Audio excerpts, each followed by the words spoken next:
Hi, Michael. I'm excited about our opportunity today to dive into Maps of Meaning by Jordan Peterson. Yeah, I'm looking forward to it as well. And the way we decided to set this up is that each of us has a section of the book that we want to talk about. You're going to go first, and then I'll react, however, and then I'll come in with. I'm very interested in looking at pages 256 to 258 in Maps of Meaning because I think it's very pertinent to our current situation. So I'm going to ask you to go ahead and introduce what you want to talk about, and then let's just go after it. Sure. What I wanted to talk about was his the Dragon of Chaos, or the Ouroboros. I don't know if I'm saying that right or not. I see it spelled multiple ways. He has it spelled with the U at the front of it, where I've also seen it with an OU at the front. But it's essentially the snake or the dragon that's swallowing its own tail. And I thought I would just read from the book. The particular, it's kind of a longer section, but just as it give us a framework to talk about.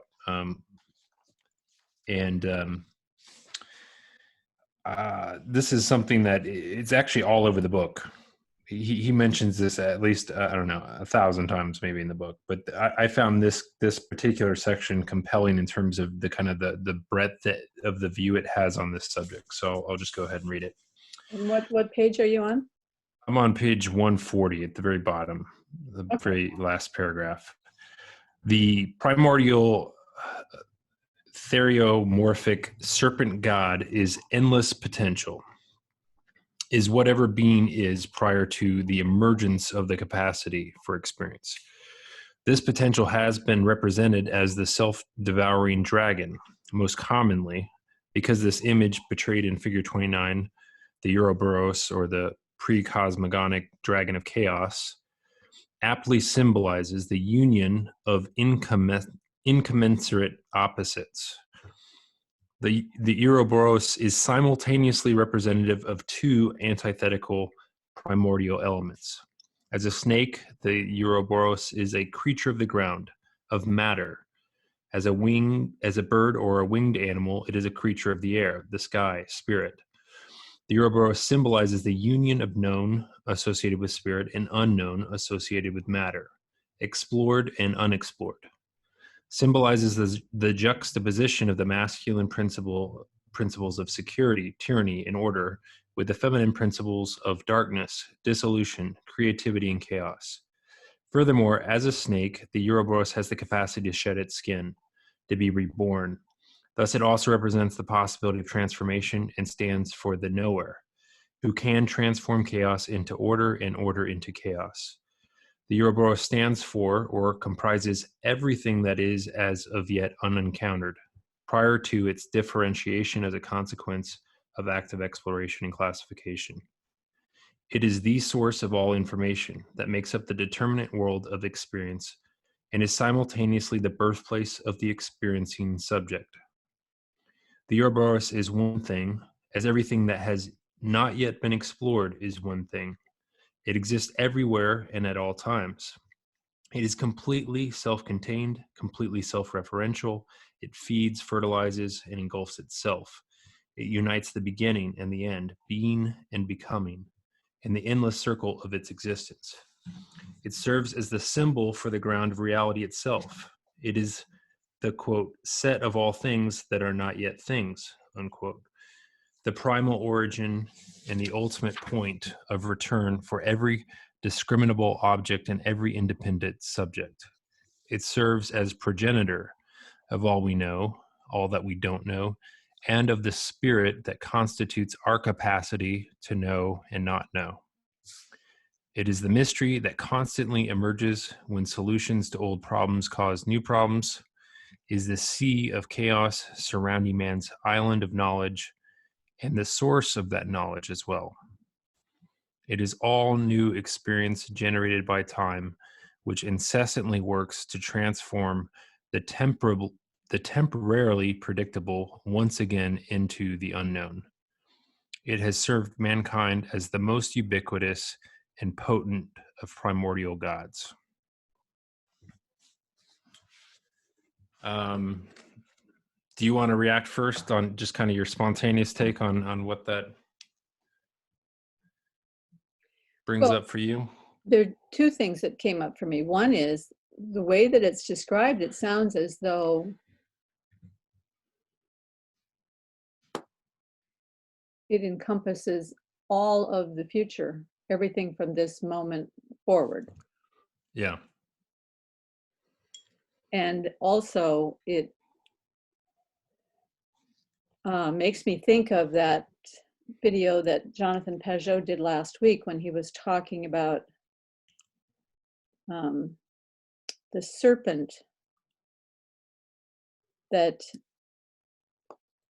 when Jesus was lifted up on the cross, he's representing the serpent that was lifted up in the wilderness to save the Israelites from the serpents that were devouring them. So it's the becoming the serpent to overcome the serpent, or not becoming the serpent, but, well, in a sense, yes, when he took our sin upon himself, he was allowing himself to somehow engender that in order to overcome the serpent, to become death in order to overcome death. And all of that seems somehow wrapped up in that picture of the Ouroboros, of the serpent swallowing its own tail. In the sense of that is a way that mankind has sought to try to understand these very, very complex issues of history and culture and chaos and order. Yeah. Yeah. It's very interesting, and it's amazing how much depth goes into something that's a relatively simple image. Of a circle, of the thing going. It's many people have reported experiences of actually getting visualizations of this during like psychedelic or mystical experiences. And I've actually had sort of, I don't know if I would say like a vision or something like that, but like a sort of a sense of this too, of this kind of there's this kind of sense of a endless circle of going around and seeing these patterns, these two opposites kind of play back and forth with each other all the time. And it's interesting because he goes on in this particular passage to go and describe, how all these earlier mythologies played with this symbol and how it formed into that their kind of metaphysical conceptions of reality.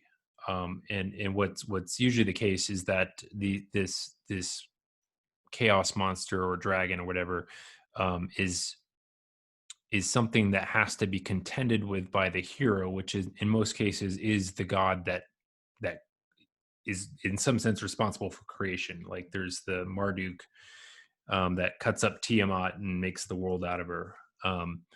And even he mentions in here that Leviathan in Job seems to be a reference to some sort of chaos monster as well. And that in kind of an old Jewish way, Yahweh is the God that, encounters and tames Leviathan. And so it's kind of hearkening back to a much older view of metaphysical reality that is, and Paul in his he had a recent series where he was going through some Jewish author that went through like the history of the kind of the differentiation of the Jewish idea of God and its kind of ontological difference from all these other pagan gods in terms of the Jewish conception of God is that it is in some sense he is the ground of all being itself, that he isn't one being among the other beings, but he is the creator of all, versus this older idea which is kind of like you have this kind of primordial God or chaos thing that the hero god comes into and has to wrestle with to create, which it's a completely different kind of conception of reality. That's it's certainly pre-Christian, but even pre whatever Jewish thought is on this subject, and Jewish thought distinguish itself in some sense, its contribution to the kind of base building block of what becomes the Christian view of this is that God is distinct in a way that's completely separate from creation.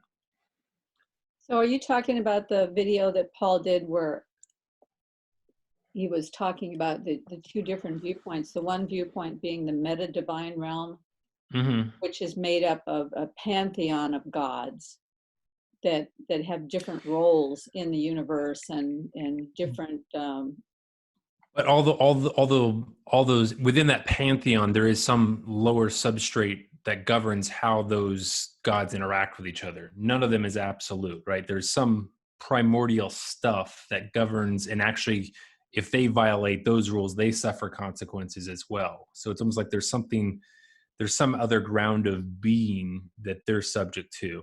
Whereas kind of the Jewish conception is God is that ground of being God is himself. ground of being, yeah. And there's no pantheon of gods. There is God. So yeah, Right. I remember that video. Yeah. But it's interesting too, because I think I think it's I see again, there's a truth in this perspective, but there's also something that we've lost in that older perspective. And I don't know how to capture it or exactly what it is. But there's in the modern perspective on this, is sort of an oversimplification, and this oversimplification also leads to the modern problem of evil, right?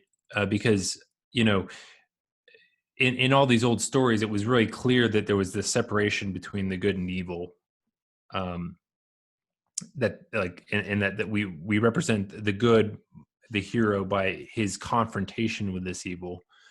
But that doesn't work. It's not quite the same thing once you get to once you have a God who creates ex nihilo, completely out of his own freedom, everything. That's what creates the problem of evil, because now you have to be like, well, where did this evil come from if God is good, right? That creates the problem of evil.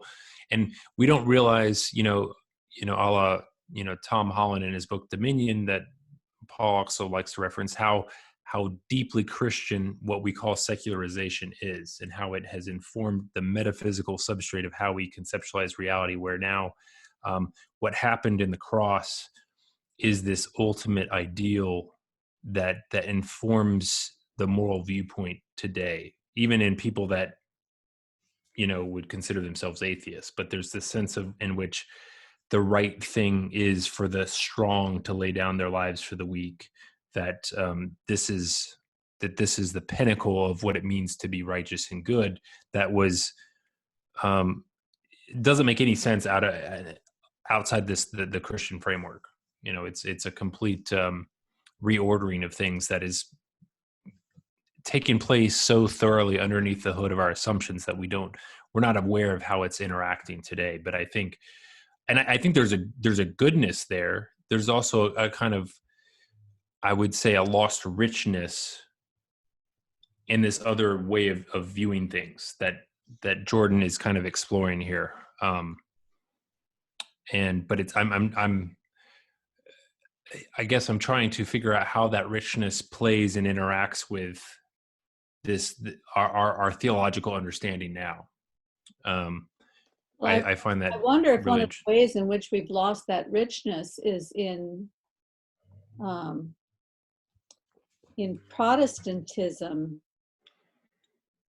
moving more and more towards minimalism and away from the rich symbolism and the richness of art and architecture that informed most of Christian life prior to Protestantism.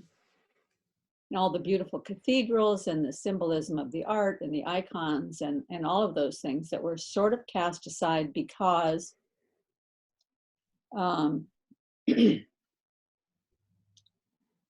because we don't want to have anything that falsely represents who God is. And so we, in avoiding even visual symbolization, we seem to also be avoiding some of the textured mythological symbolism. Now, Yes. this is where C.S. Lewis kind of comes into Christian history and starts rebuilding some of that. But the problem is Lewis and Tolkien. I think we're creatures such that we can't really operate in that void, in that vacuum. So in that void and vacuum, we manufacture something else, right? That is of our own devising, that fits that status of God. And we need things that we can visualize, that we can have a sense, interact with, taste, touch, etc. All these things are an important aspect of what it means to be human and embodied. And in some sense, Protestantism, by trying to strip that away to what it calls these ideas that are enshrined, that it thinks it has come up with some sort of pristine process to extract the ideas from Scripture and do theology, in the quote unquote clean room of this new light this rediscovery of ancient text and going back to the original languages in this. I don't know. There's something in there that there's a false imagining of what the mind is capable of doing in that process of creating a theology that actually represents who God is, in ways that we're not only what the mind is capable of doing, but what we as humans are capable of. I mean, we're often told that Christianity is not about religion. It's not about propositions. It's about a relationship. But in order to have a relationship with God through Christ, as people, we want to have a relationship with somebody with skin on, somebody that we can touch and hear and see, and so there's this visceral need within us to have some sort of reality to that relationship,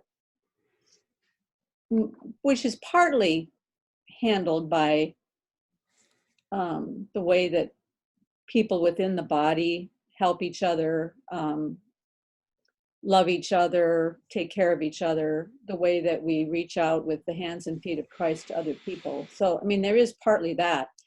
But if we strip away all of the symbolism and all the richness of the art and all of those things, then you're really forcing people down inside their own heads to try to manufacture that physical closeness, that sense of it just kind of, I mean, for me, when I think about what brings me to worship,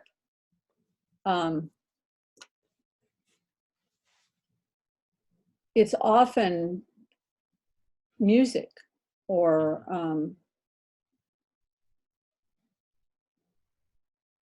memories of certain places I've been or things that I've seen. Like I remember being at the top of Sentinel Dome at Yosemite National Park and just seeing the world from that vantage point and seeing this old tree at the top of the dome, and that tree sort of represented for me the cross, the old tree on that old rugged cross. There's that kind of picture, that visual. It's very, very visceral for me. So when I was there, I could have this tremendous sense of worship of God's greatness and his power. And so sometimes that memory will come back to me when I hear a certain passage of music or when I hear someone talking about something exalted. And I wonder if we don't need that kind of picture in order to have a real experience of texture and connection. Yeah.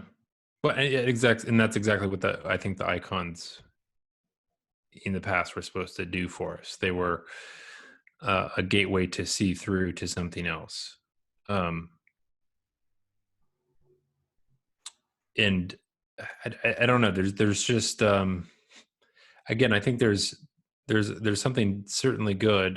There would in terms of our need in this current environment to be more certain and to kind of again boil things down to their essences and to take this vast canon of scripture and try and boil it down into precepts and rules that can be systematized in a systematic theology.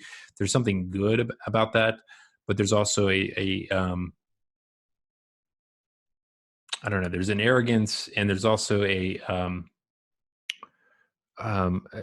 seeming fundamental misunderstanding of what we create at the end of that is good for, because we've become so focused on it. It has become, we rejected these kind of physical icons and called them idols, but in its place, this sort of systematizing has become its own idol, which in Protestantism has played itself out as the division and division and division of the body, into all these different schisms of thought where we can't even be in conversation with one another. I heard who is it? Maybe it's John Macarthur. Is he one of the Yes. he's a well-known Christian. I has written lots of books. I saw something, a YouTube video where he was speaking about Hank Hanegraaff's conversion to Eastern Orthodoxy and just completely taking him to task as if he converted to some pagan,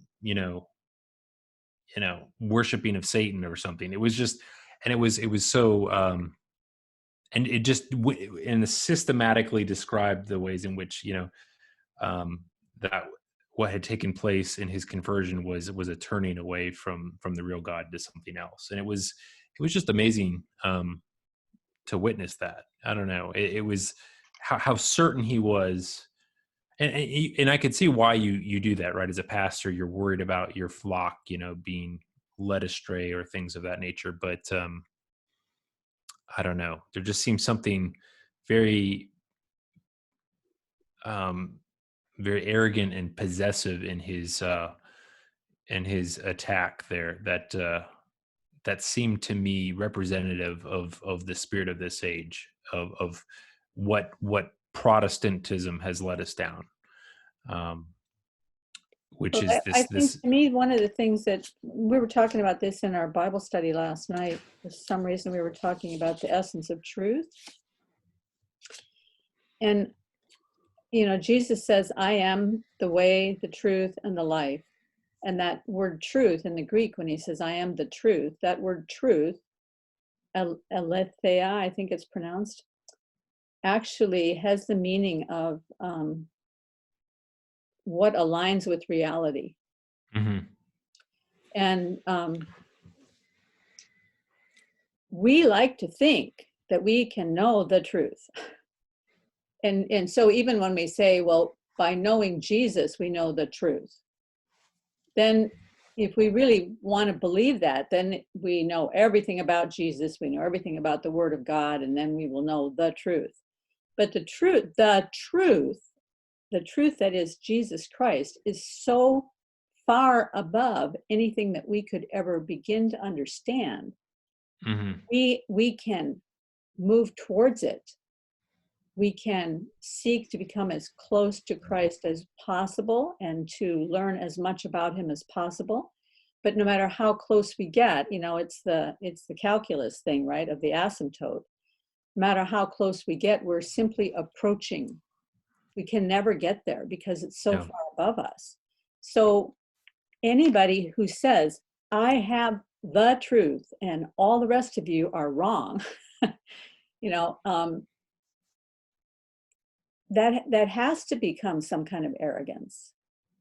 It has to become a separating mechanism, because as long as we're all gathered around Jesus Christ and really seeking to be as close to him and as close to what he taught as possible, then aren't we getting closer to each other Yeah. instead of farther apart? Yeah. And it's weird because I do think in some sense we are all called to be faithful to the revelation that has been shown to us Mhm. individually and personally, right? And there is, and within that there is difference in perspectives and where we're standing and what we see that's different than other people. And I think that's not necessarily a bad thing. And I think we shouldn't be so quickly moved from our own unique perspectives to some sort of quick orthodoxy, just as a way to fit in with the crowd. And I think something of the richness of the body of Christ is lost when that's the case. I don't, did you see the most recent video that Paul put on his channel where he introduced a conversation between uh, Brett? I'm going to say his last name wrong. Falco? Brett Yeah, Falco. yeah, Falco. he the Catholic theologian and Sam, the Unitarian from It's on Paul's my community. list, but I haven't seen it. Okay, well, I mean, there was something that was fundamentally really good about that conversation, and in terms of uh, the the charity that each was giving towards the other, and very fundamentally different points of views. And Paul's pointed out this before, where it's funny is like within within his little community, at times it seems like people are more tolerant of the atheist than they are of the Christian heretic. It's like the familiarity, the closeness makes people go, whoa, like we can tolerate all this stuff, but we can't there's these sacred cows of like how we see the world. And I do think something of whatever this Jordan Peterson moment has produced is just this expansion of our sense or definition of what these underlying I don't know, mental constructs that we took for granted as being rather simple, and that we understood their shape and their depth and complexity, that we thought we had a handle on, because that's in some sense the essence of Protestantism, is that I can sketch them out on a piece of paper and wrap my hands around them very easily and communicate and transmit them, and I can uh, write them down into my doctrinal you know paper that goes on my website of my church, and that makes sure I'm lock solid tight with the truth. And this I don't know, it just flies right in the face of that. And I don't know, I think it's really good. um and something even, and I don't know, I feel like I'm just like fumbling in the dark to try and find the words to say what I mean. But I feel like there was something even fundamentally good in Jordan Peterson's refusal to say explicitly that he believes in God, because there was something there that he was exploring that I think was legitimate, and he was being honest about his particular perspective and where he was standing from, and that was unique, and the way he embodied the act of just telling the truth was marvelous to watch. It was just so, it was just so opposite of what you had come to hear from a religious perspective. He was still talking about the same concepts, the same religious impulse, the deep moral convictions of what is good and what is evil, but was doing it from this completely different perspective outside the dogmas and doctrines that had come to dominate the thinking of those subjects in the West. And he was very much able to say, okay, here's what I think, and here's the limits of what I feel like I can say standing from where I'm standing, which is just, you just don't see that coming from leaders within the religious framework. Mhm. Yep. And I think a lot of it too was when he said, it depends on what you mean by believe, and it depends on what you mean by God. Um, because when we use the word believe, we're talking about a mental assent. Usually, if you say yes to this, then you can raise your hand and we'll come and pray with you. And it's this mental assent, like, yeah, I agree with that, sure. But that doesn't begin to plumb the depths of who we are as people, because I can say I believe a lot of things, but my life doesn't exhibit it at all. So Mhm.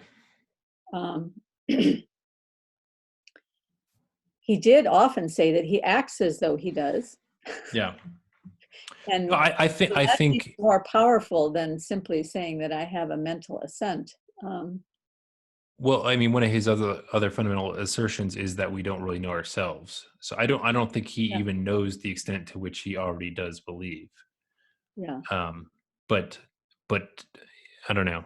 Again, there was something, and obviously, that kind of became a little bit of his shtick, let's say, in terms of his audience. So maybe there would be reasons for him to hold on to that, even if his mind had changed, which I think would be negative. But I do feel like there was something good in his resistance to a pressure to just kind of cave to one side or the other, but to take this kind of to take in and communicate from a particular perspective rather than so easily conflate oneself into a union of thought. And something what he was doing was kind of criticizing the whole system itself, and revealing how corrupt aspects of it had become. And just in what you were saying there, like, it depends on what you mean by believe.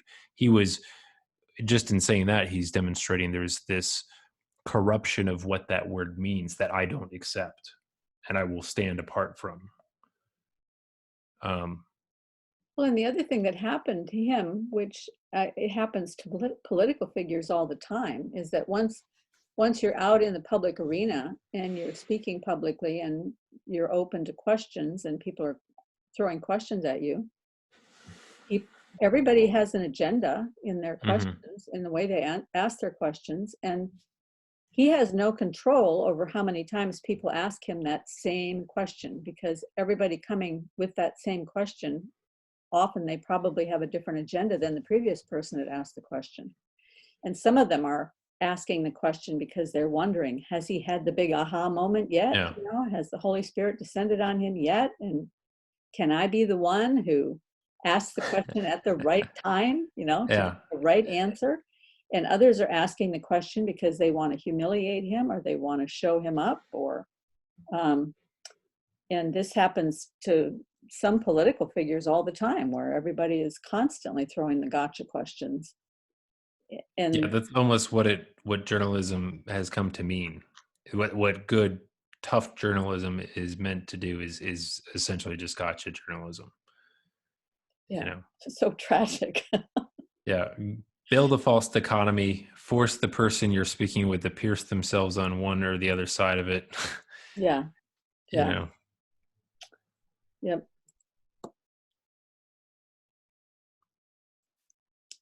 So that part that you read was so comprehensive. I kind of think what we would have to do if we really want to go after it is take it one sentence at a time and maybe have hmm more than one episode where we take it apart. No, I would love to. I think that particular section, as you said, like, even reading it, it's just like it is comprehensive, and it's broad in a way that, like I said, he mentions this concept over and over and over again throughout the book. But I felt like that was where he really opens up the breadth of it. Mm, This idea that this encompasses all. The end, the beginning, and the end. Even the knower himself is in this process of the knowing and unknowing, and this border between those two. Um, and this sort of cyclic ongoing process. I don't know. It's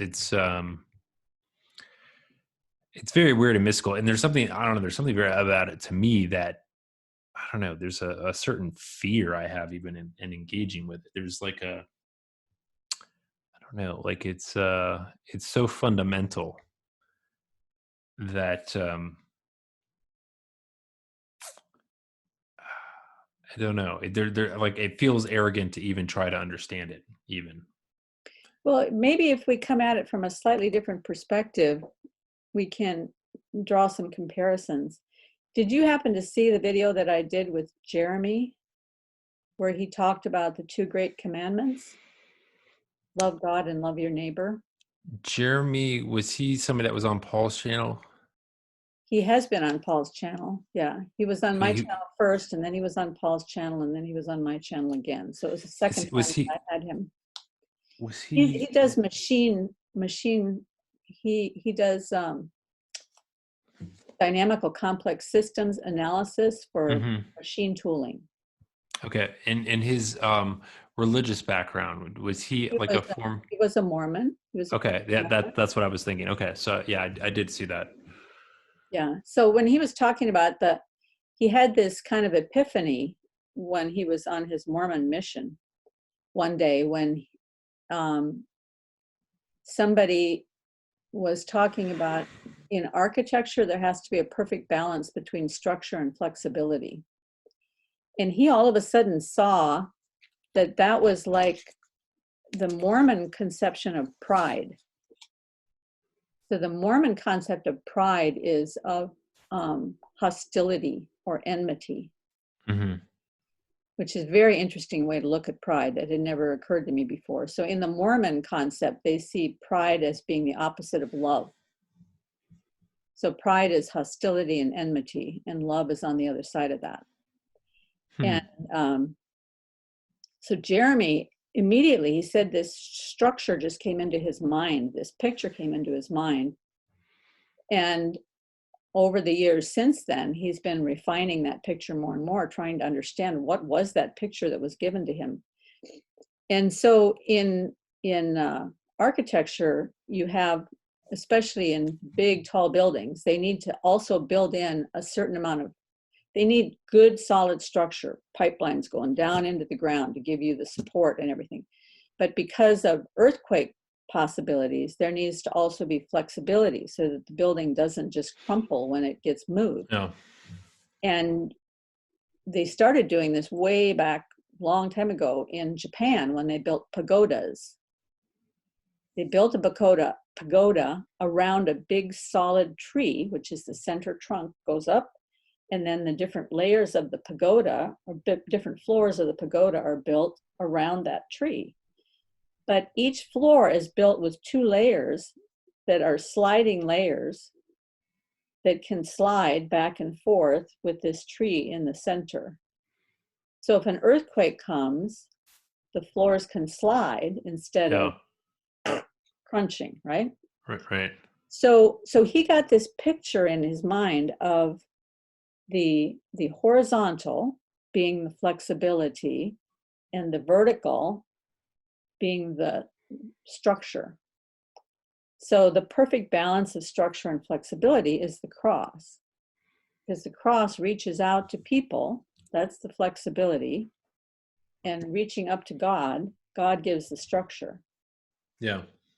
And so when you fall away from the perfect balance of structure, you fall into too much rigidity. When you fall away from the perfect balance of flexibility, you fall into too much flexibility, which is like chaos. Hmm. So you can either go into chaos or into tyranny. And that was the way that he saw the chaos and order division in Yeah. Jordan Peterson's work.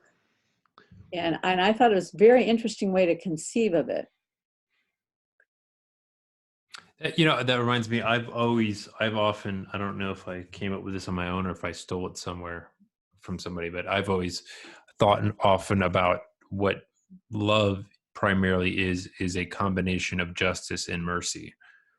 And that's kind of the same concepts, right? The justice being architecture, the framework, the order, and then the mercy is it is the bending, it is the reaching out to accept that the outsider. It's the extension of oneself to include and take in, that which is outside the existing order. And I always feel like, in some sense, love.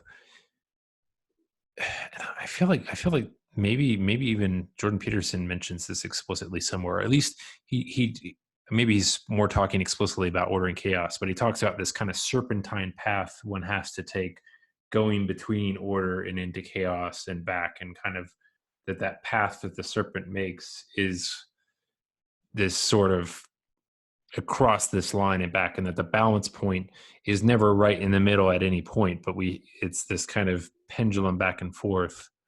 And I've often thought that, good, often what love is, between mercy and justice, is figuring out, where you can bear the cost of that change. And sometimes, depending on your temperament or personality, it can be harder for you to show justice than it is to show mercy, because temperamentally it may be really easy for you to be merciful, but it may be harder for you to show that justice and to kind of lay down the law, or to draw a line in the sand and be like, hey, look, for your own good, I'm not going to let you go past this point. And it's difficult to know when you're operating out of love, but it does. It seems, yeah. There's like a, what's that verse in the Old Testament? I think it's Micah, maybe, where it says, like, what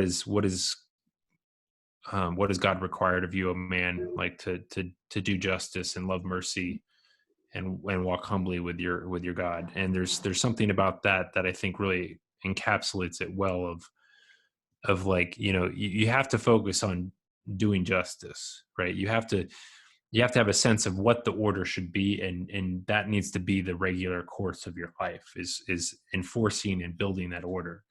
But then you have to love mercy. You have to love the opportunity to include that which doesn't fit into this order you've created, and not to crush the weak and the oppressed and the others who for reasons beyond their control fall outside of their ability to acclimate and order themselves appropriately.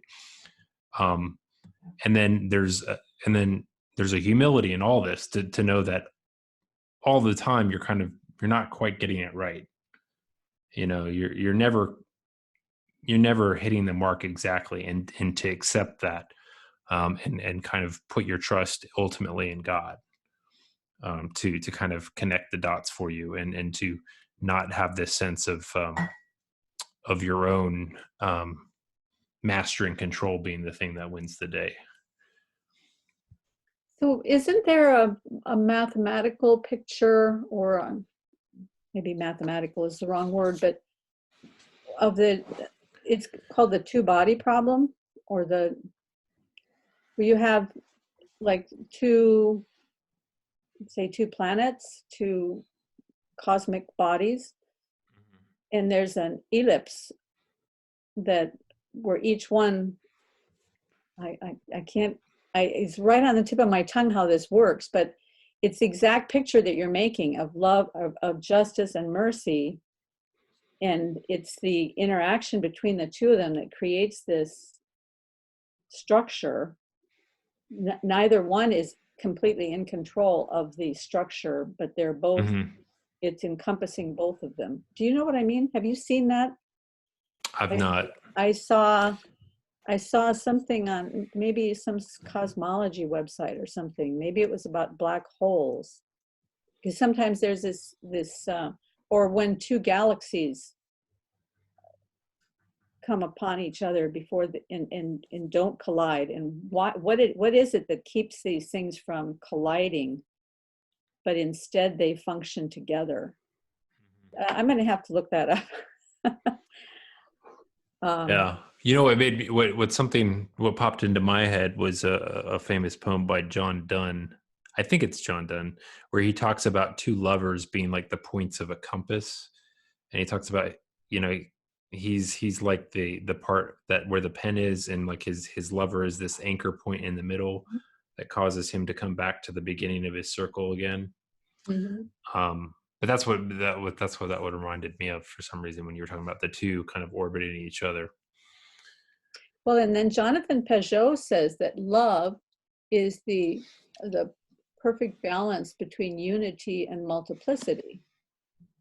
And that seems to express the same idea, that justice is this vertical relationship with God's perfection and God's justice. And then multiplicity would be the mercy that moves out towards all of the people, all of the creation.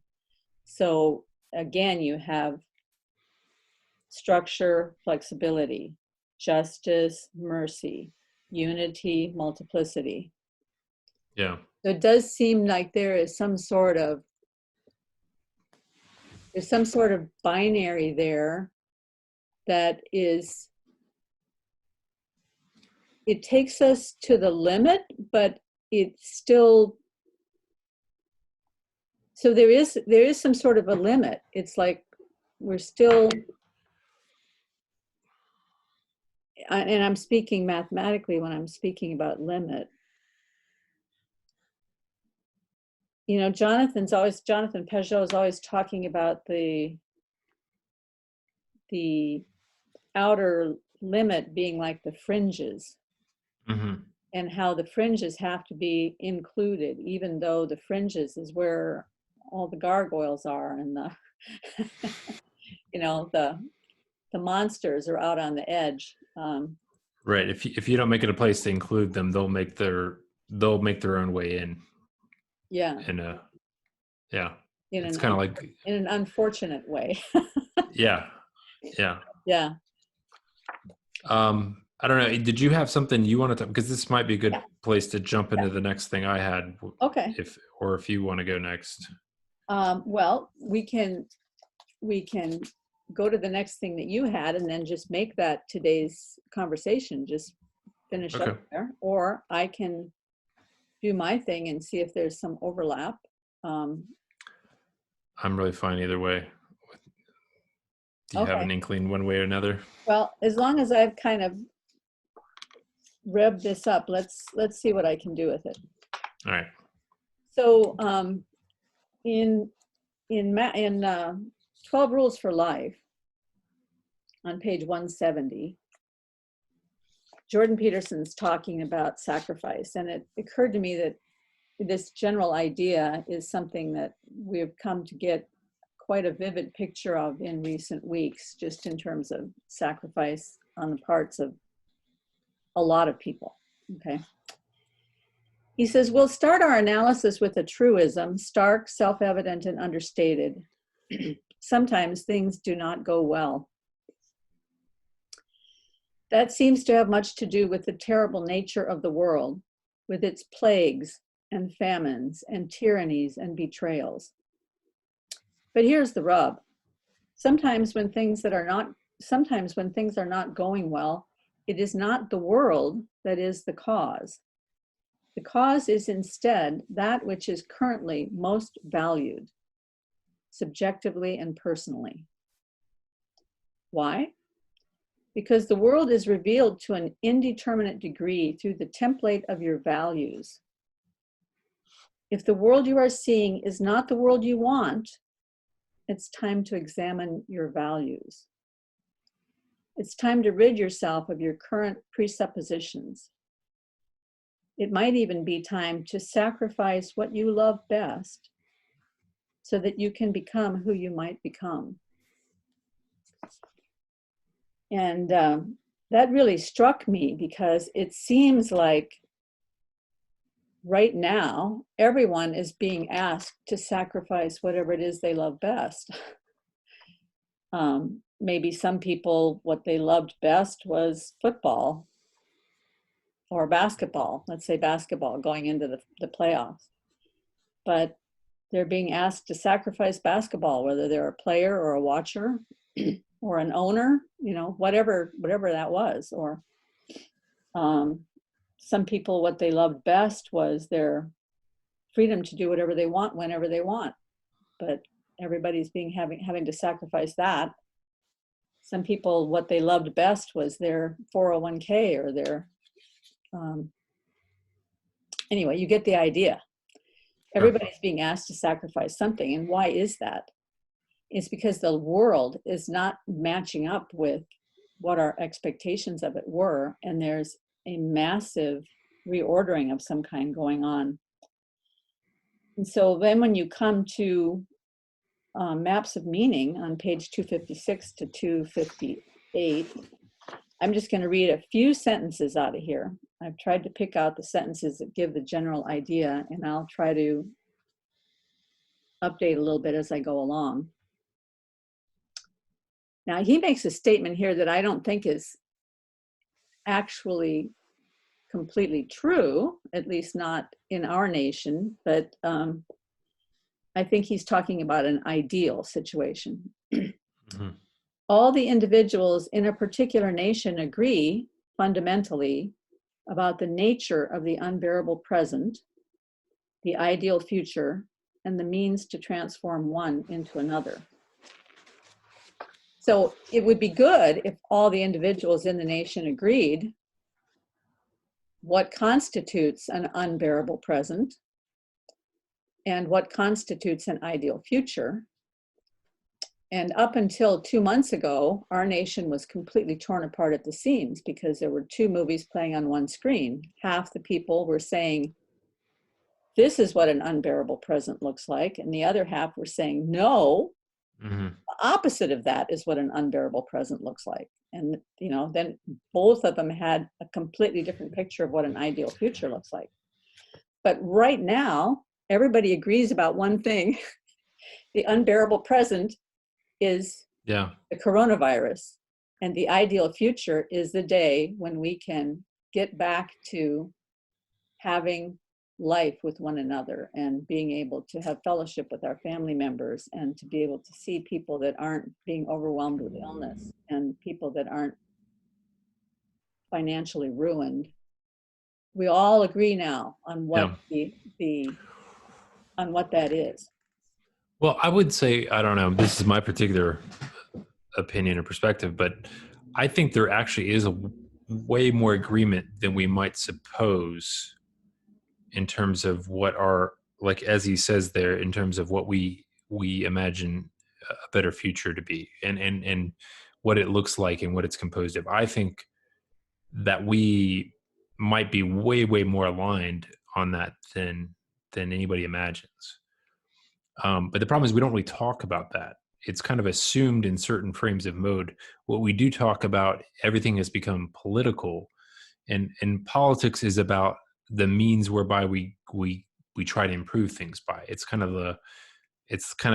at the strategic level, it's more at the tactical level of what do you actually do to get down that path. And I think that's where it's like we've lost the capability to engage the grand narrative. It's all become political, and that the part of that's because we've lost religious language. Religious language has been lost to popular discussion as a means of understanding ourselves and even just having a dialogue or conversation. Like these kind of conversations about what's most meaningful, what's most important, we almost can't have it. So we have these proxy conversations about what should we do that have underlying them assumptions about, you know, a better future, but aren't, we can't make them explicit anymore for some reason. I think that's part of what Jordan Peterson does so amazingly well, is that he brings forward into explicit conversation that which was hidden implicitly under all this stuff. And I don't know why. I think part of why it's necessary that it becomes explicit is because that's all we have value for now. If it isn't explicit, we don't have value for it any longer. The implicit stuff is we don't have time for. It doesn't, I don't know, it doesn't make an impact anymore. It's still there. It's still doing things. But it's not, it's nowhere on our hierarchy anymore. Well, part of the reason the implicit stuff is not on the hierarchy is that we're so distracted by all of the enticements of technology and all of the enticements of, what were the enticements of our physical wealth as a nation, and all the opportunities that provided and everything. So very little self-reflection, very little time alone, very little time to ever allow the implicit to bubble up to the surface, which this is changing that as well, because people are having more time alone and having to consider what it is that they really think about things. And so that's all very interesting as well. Well, so he goes on and he says, the mismatch between what I desired and what actually occurred constitutes evidence that one or more of my assumptions are invalid. But I don't necessarily get the information about which one or at what level. So, you have this what is and what should be, and that plays out on both a national level, our agreement about what is and our agreement about what should be and how to get from one to the other. But it also plays out on an individual level. Each individual has some idea of what is and what should be and how to get from one to the other. And we are sometimes successful in navigating that, and sometimes unsuccessful. When we are successful, it's usually because nothing has come in to change our perspective, or no unintended consequences have come along that have caused us to get off of our path. Well, specifically, no consequences occurred that we can't explain within our existing framework. Yes, exactly. So when this mismatch comes along, when you can't, there's some anomaly, something comes in place and stumbles you from getting from here to there, it gives you some information. Okay, there's a problem here, but it doesn't always give you the information about what the problem is. And let me just read a little bit more that goes with this, because I think this is very important.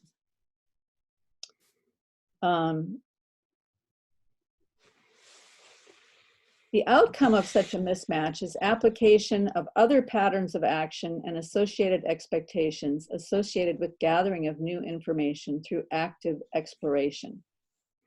The further down the hierarchy of assumption that the mismatch occurs, the more stressful the occurrence, and the more fear is disinhibited, and the more motivation there is for denial, but also more necessity for exploration and more necessary reprogramming of behavioral assumption and matching sensory expectation.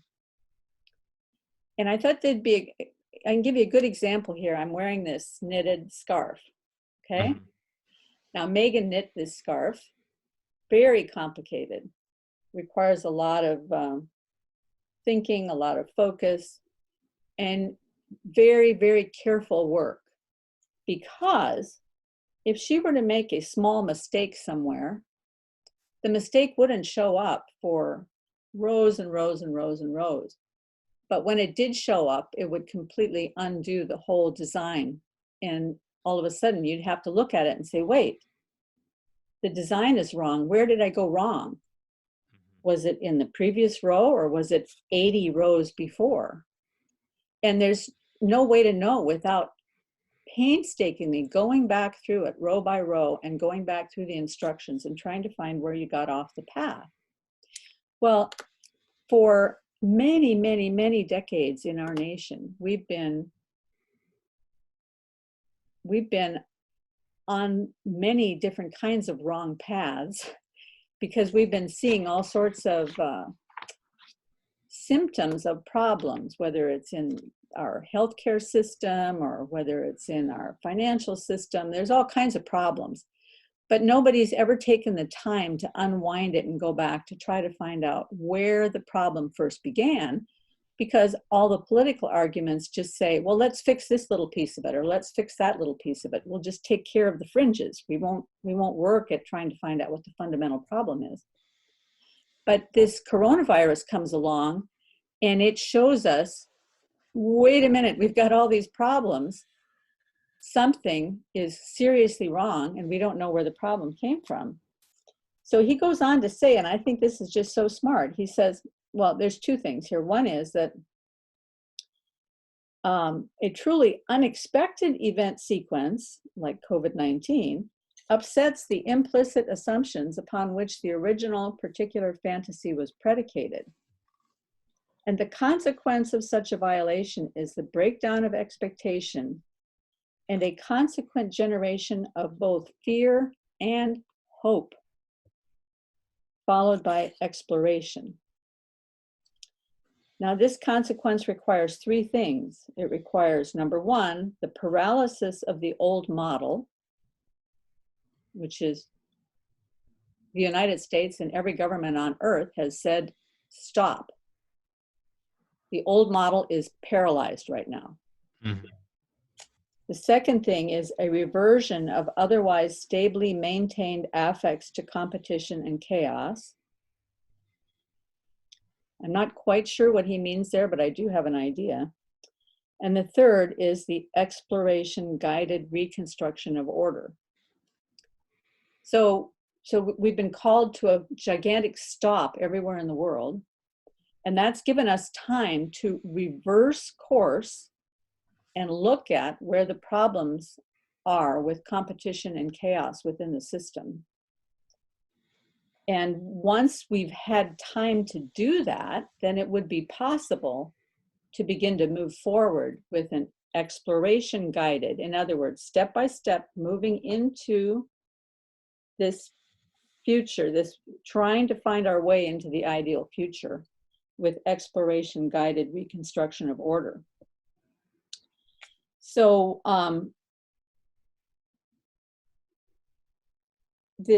it's the reversion part that is the most dangerous part of all of this, because to know what the correct answer is almost impossible for any one person to know.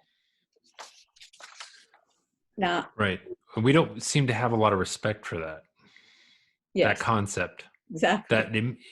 That in some sense there isn't a right answer, and that whatever it in getting the right answer is less important than the process you use to update your knowledge, so that whatever path it is you're taking can be improved over time. That's way more important than getting the right answer now.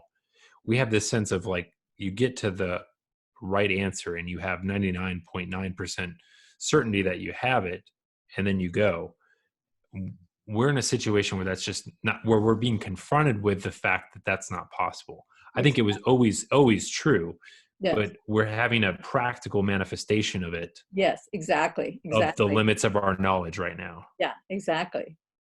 And so one of the things that's so interesting about this is that I'm going to talk about Lex Fridman in a second. You know who he is, the AI guy? Mm-hmm. Yeah. Yeah. So he gave this wonderful speech where he was talking about self-play and how AI can be taught, how AI can learn in new systems.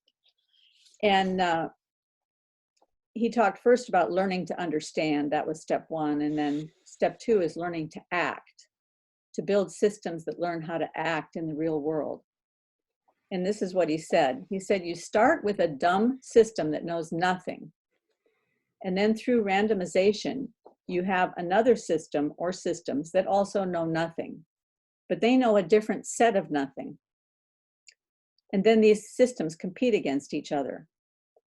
The problem is formulated as a competitive setting, and when you have two dumb systems that compete against each other, a magical thing happens. The one that is slightly less dumb starts winning. Little incremental steps that can be repeated arbitrarily and without any constraints from human endeavor. Now, on a distributed compute setting, you can create a system that beats the world champion at Go or at bridge. it's that distributed compute setting that's so important, because right now you could say every government in the world is a dumb system because none of them know what the right answer is. But the beauty of it is that there's 185 of these dumb systems. And each one of them, if they are functioning within their own boundaries and within their own traditions and their own way of looking at things, they each have a unique perspective. If they're functioning within that perspective, then we have 185 experiments going on all over the planet on which is the best way to move forward. Yeah. And this would be a tremendous opportunity for, it's maybe competition is the wrong way to think about this because that sounds kind of cavalier when people's lives are at stake. But on the other hand, it is that kind of iron sharpening iron that can be taking place with this multiplicity of ideas that can create the flexibility to move forward into something that might be a better answer than if you, let's say you had a global government, let's say the WHO controlled everything. They worked up a plan and they said, okay, we're 99.9% sure that this is the correct way to go. What if they're wrong? Then the whole world sinks. But if you have 185 nations all trying to find a path forward, you're going to find a better solution. Yeah. Well, yeah, it's I feel like I've also heard him talk about in terms of AI opponent processing. I guess that's essentially what he's describing there, where you have, two, and that's essentially why we have two halves of the brain as well, right? That those two sides are kind of competing for whose theory of reality best models what I see in front of me right now, Yep. And so that's kind of built into things, but it's also built into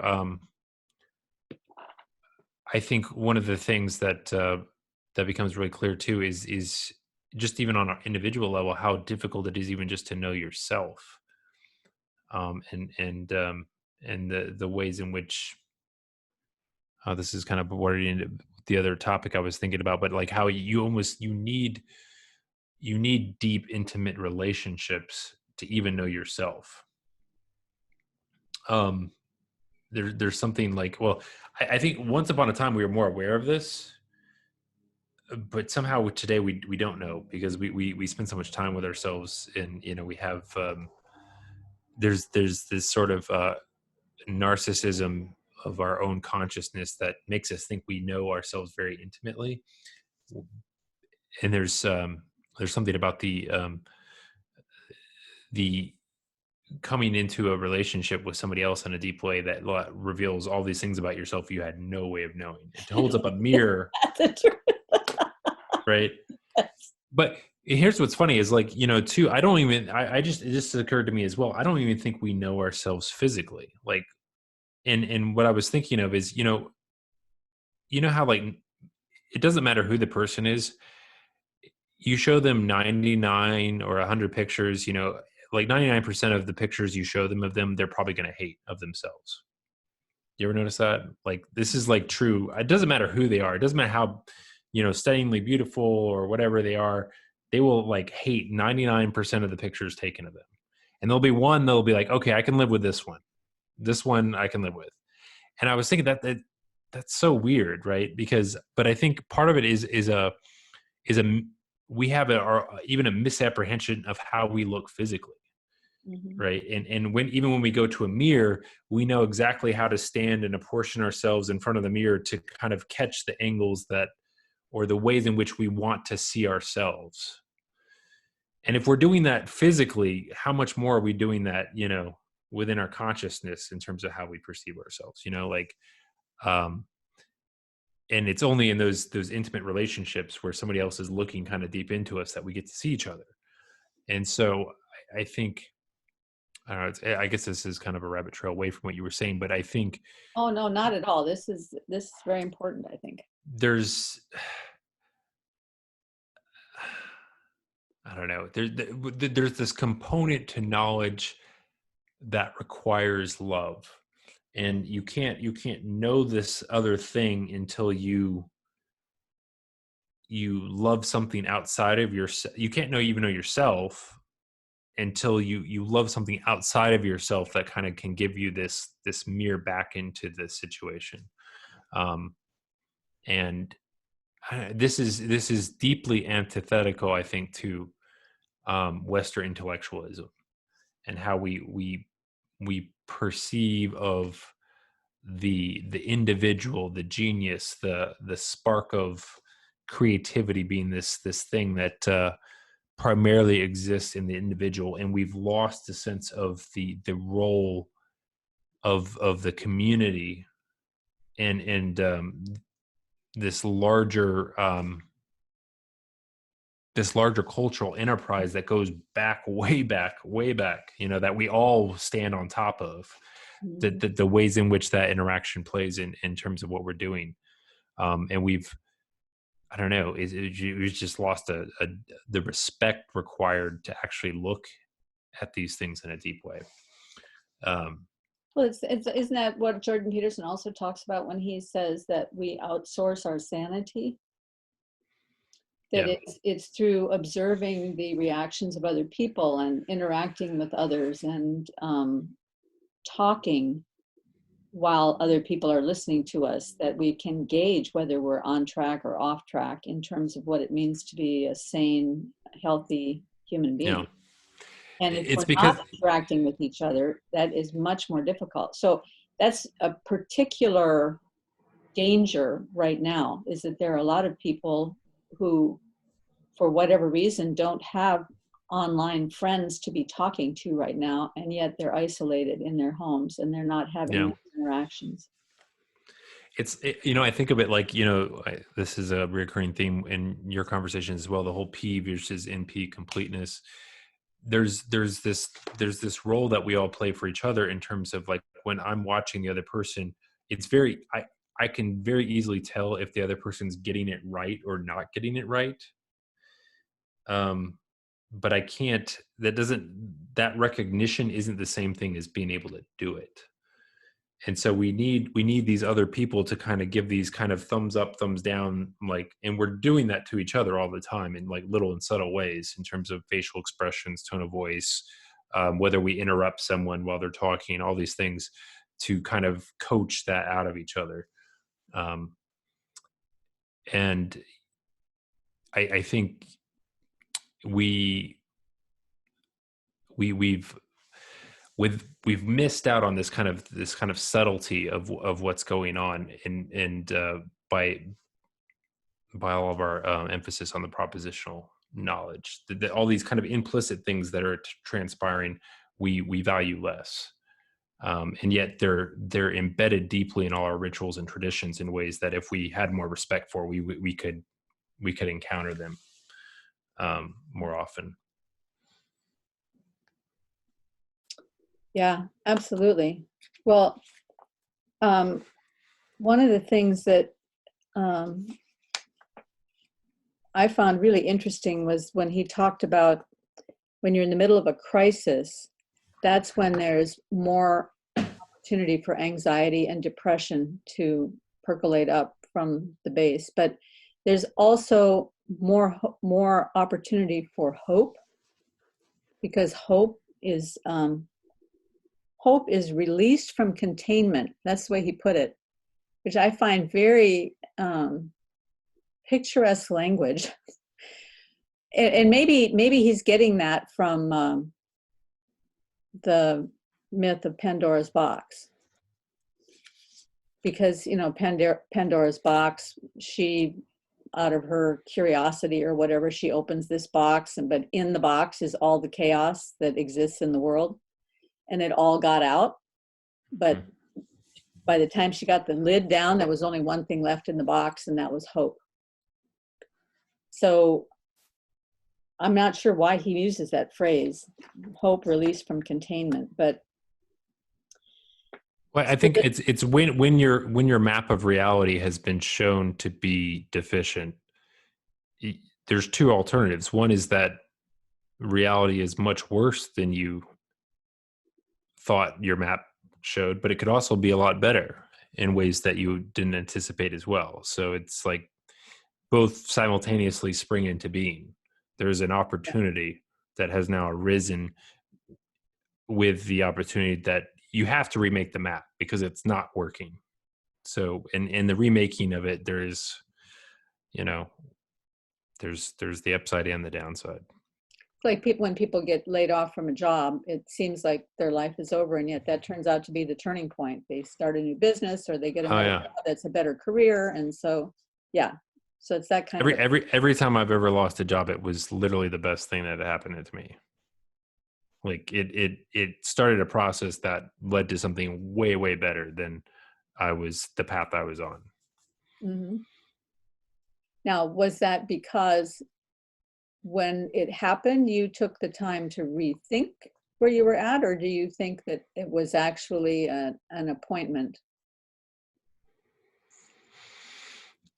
Did it come from within or without? Is that the question? Yeah. I mean, I think it's always a combination of both. I mean, I would say it came more from without, because I just I know how I know myself well enough to know that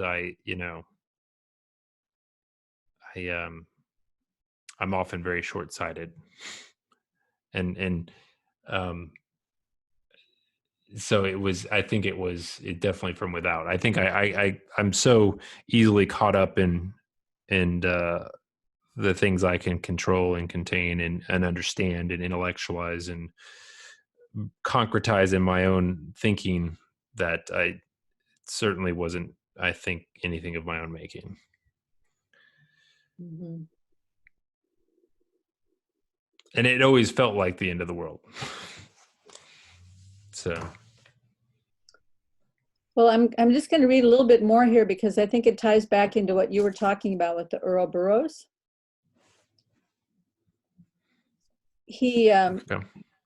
He's talking about the transition from one paradigm. So the transition, and this is from Thomas Kuhn's work when he talks about paradigm shifts. The transition from a paradigm in crisis to a new one from which a new tradition of normal science can emerge, or we could just say from which a new tradition can emerge, is far from a cumulative process. Rather, it is a reconstruction of the field from new fundamentals. The alteration of the rules changes the motivational significance of previously valued action and thoughts, often apparently reducing it to zero, which means that the revolutionary can completely destroy the significance of the past, present, and future. In part because restructuring of the rules temporarily returns everything to a state of anxiety-provoking chaos. A paradigm is prerequisite to perception itself. What a man sees depends both upon what he looks at and also upon his previous visual conceptual experience and what that has taught him to see. In the absence of such training, there can only be, in William James's phrase, a bloomin' buzzin' confusion. The bloomin' buzzin' confusion, the great dragon of chaos, is not affectively neutral. In fact, its affective significance is both threat and promise, and is perhaps all that can be experienced of it before it has been categorized. So I think we're in the stage right now where the great dragon of chaos is confronting us, and there's both threat and promise, but it hasn't been categorized yet. So we don't know which one is coming, whether it's threat or promise. I think 3 weeks ago, I felt only the threat. Mm-hmm. I was kind of consumed with the magnitude of the suffering that I was seeing going on around me, the suffering of all the people who are sick and dying, and the families that have lost loved ones, and the suffering of all the people who've lost people who've saved their whole lives for retirement worked their whole lives to have a safe retirement future, and in one day it's just all wiped out, you know. And to think about that magnitude of suffering, and there are some of our friends that work different kinds of part-time and temporary jobs, all disappeared, so they have no income at all. And Yeah. and yet maybe they don't have the kind of income that even would allow them to get one of the government checks. So I just don't even know what is happening to people. So you can just get overwhelmed by the magnitude of the suffering that's going on. But at a certain point, I felt like I was able to step back a little bit and get a little bit of a higher view and begin to see some of the promise that is there of the potential changes that could take place on a global scale that would ultimately be for the benefit of people. Yeah. But Yeah. if you're one of the ones who's caught in the suffering, it's very hard to see that. But before I go on that point, I wanted to share something that came up in my Facebook feed. There's a guy in our church, in a church I used to go to.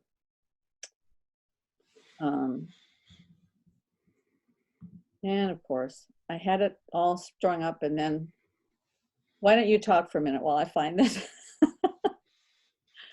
Okay.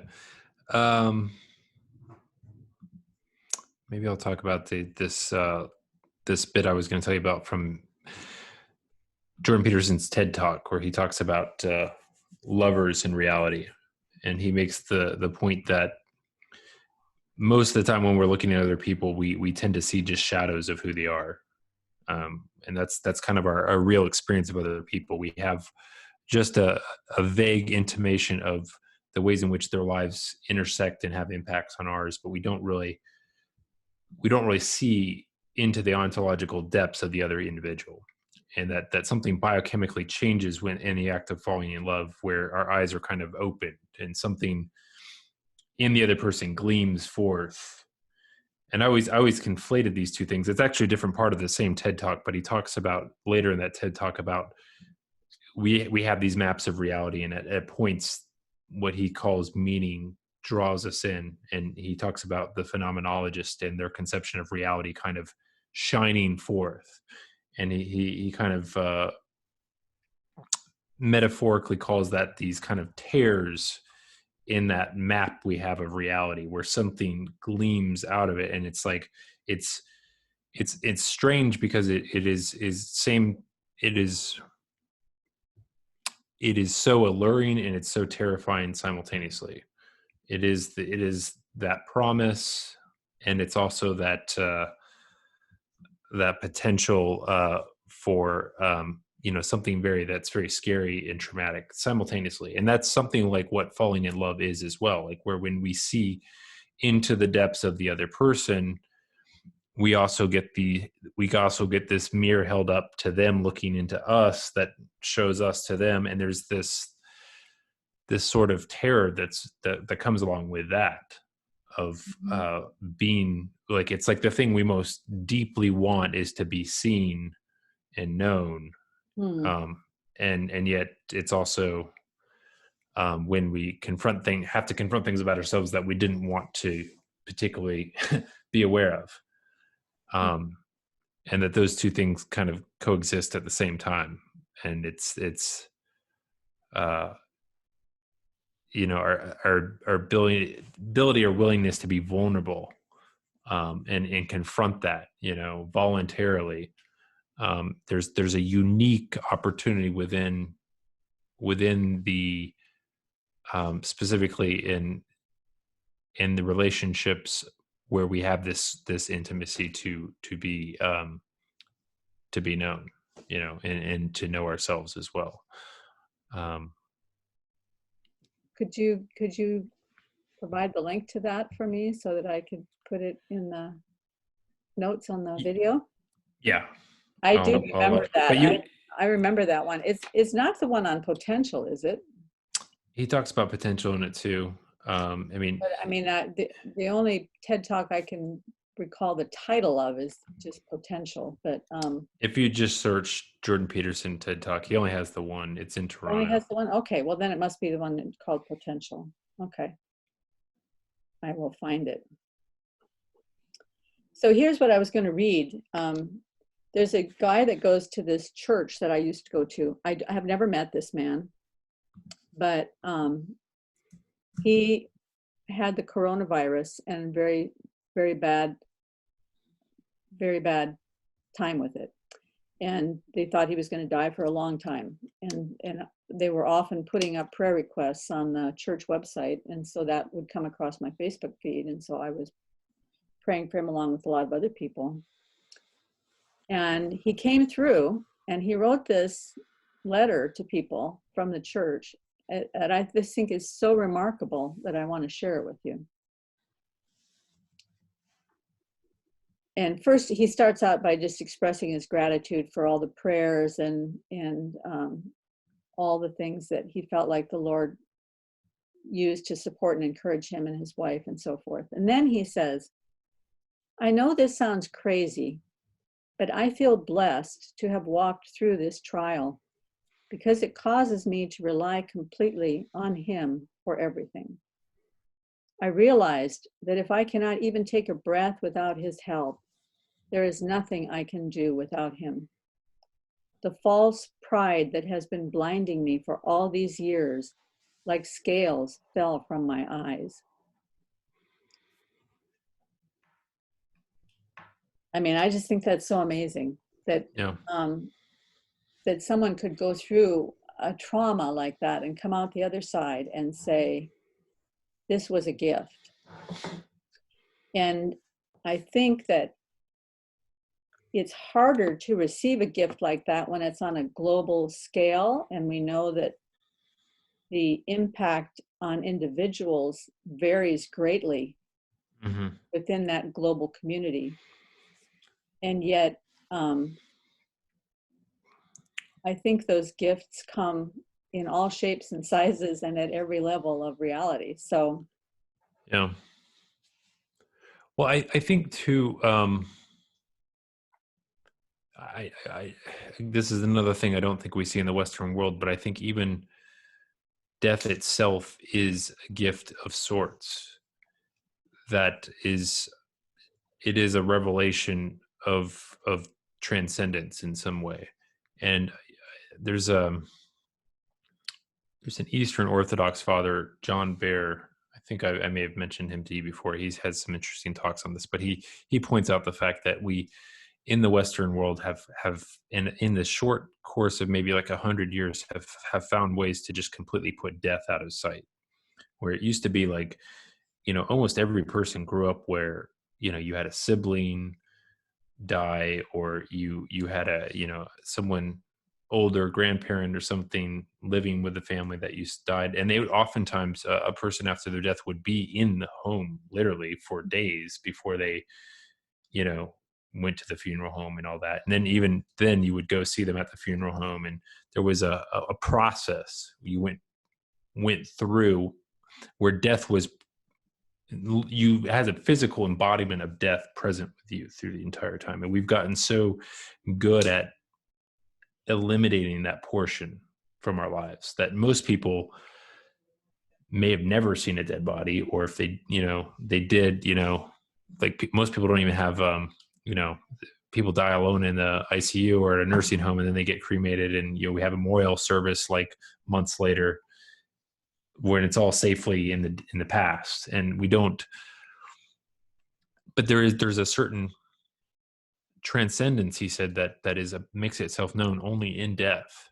That there's a certain veil that we're in this life that doesn't, like, there's an uncloaking that happens to the individual in the act of death. In some sense, we don't really know who we are until the other side of that,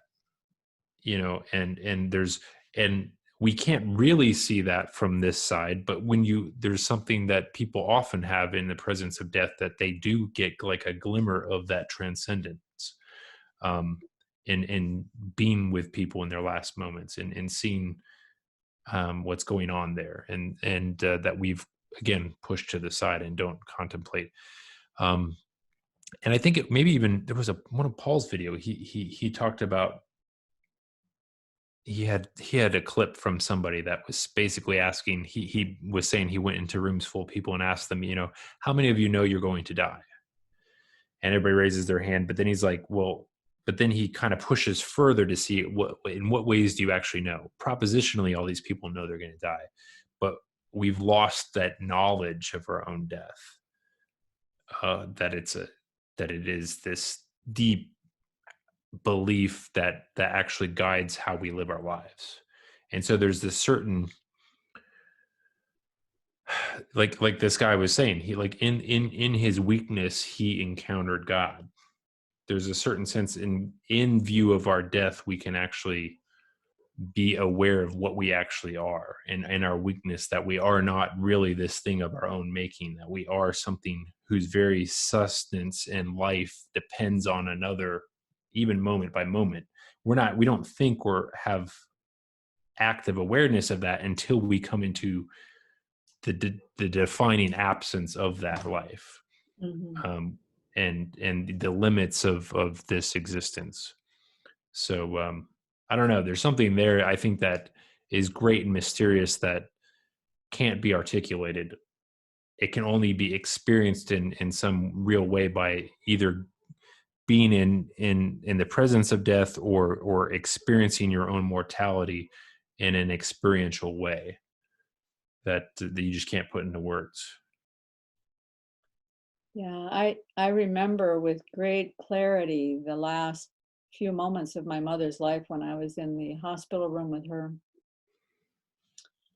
And she had been in a coma for like 3 days, so she didn't have any awareness of what was happening. But just before she died, I could sense this.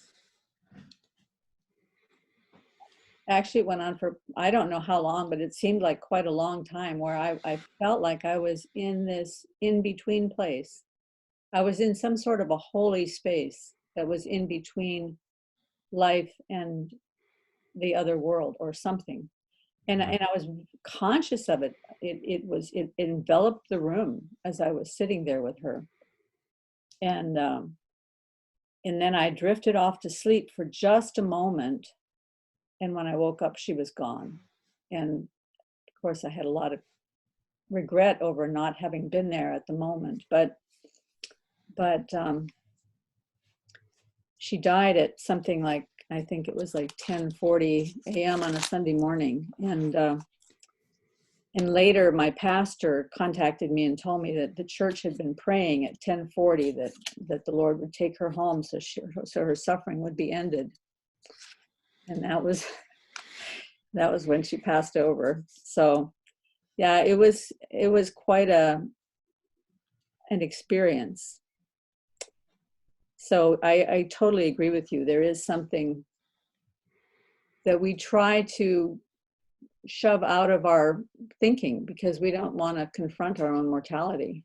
Yeah. But that's another thing that this whole virus, plague, whatever you want to call it, thing that has happened is that the entire world has been confronted with death on a global scale, and death at the two extremes.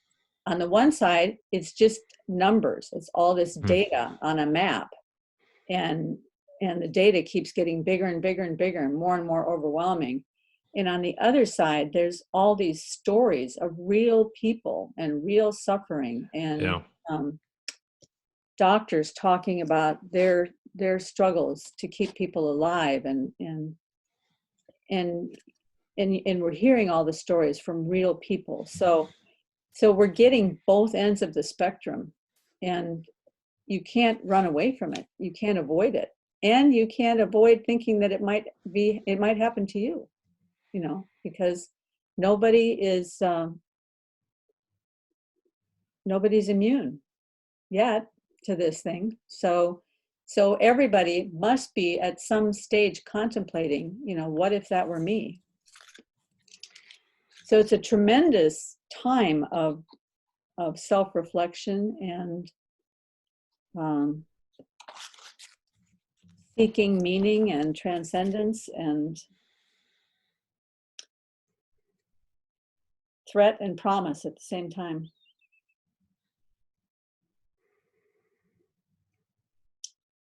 Yeah, very interesting time to be alive, for sure. It certainly is.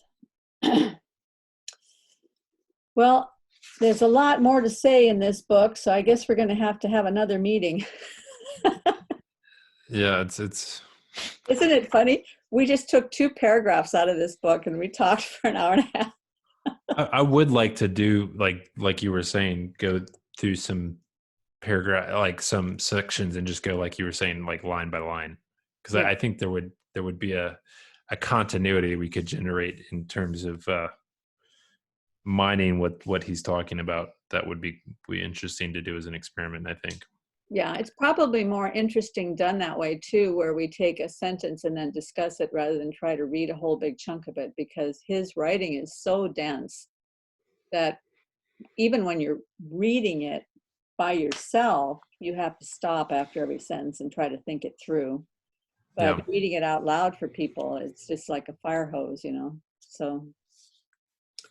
So let's do it, Michael. I really All enjoyed right. talking to you. You always make me think about things. And I loved your discussion of lovers and reality from the Jordan Peterson, because I remember him talking about that glimmer that breaks through the map, and that is so much what knowing is like, Mm-hmm. So there's another whole conversation there. Awesome. Jeremy Firth talked about loving and knowing as being the great dance. I thought that was a great picture. You said you entwine yourself around reality. So that's the great dance. And really, isn't that, all real knowing comes from Jesus. So we wrap ourselves around Jesus. We're entwined around the reality. And have a great week. Yeah, same to you. I look forward to the next conversation. Okay. Bye-bye. Bye.